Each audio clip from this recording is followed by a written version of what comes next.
बिस्मिल्लाहिर्रहमानिर्रहीम नहमदुहु व नुसल्ली अला रसूलिहिल करीम अम्मा बाद।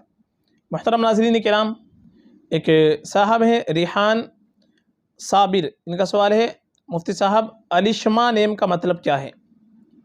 देखिए, जो नाम आपने पूछा है अलिश्मा, ये बहुत से तरह से लोग लिखते हैं।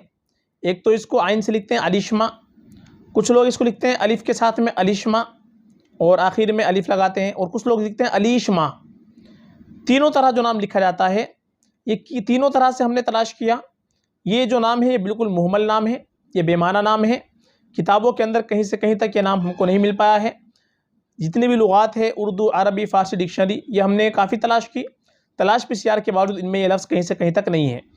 इसलिए जो नाम रखा जाता है अलिश्मा, और इसके माना बहुत से लोग इनोसेंट यानी भोली और इसी तरीके से मासूम, बेसरत बतलाते हैं। ये माना हमको कहीं से कहीं तक लुगत के अंदर नहीं मिल पाया है। इसलिए ये मुहम्मल नाम है, बेमाना नाम है। ये नाम अगर किसी का रखा हुआ है तो हमको चेंज कर देना चाहिए, और अगर नाम रखना चाहते हैं तो ये नाम बिल्कुल ना रखें। ये नाम बिल्कुल मुनासिब नहीं है, बेमाना नाम है।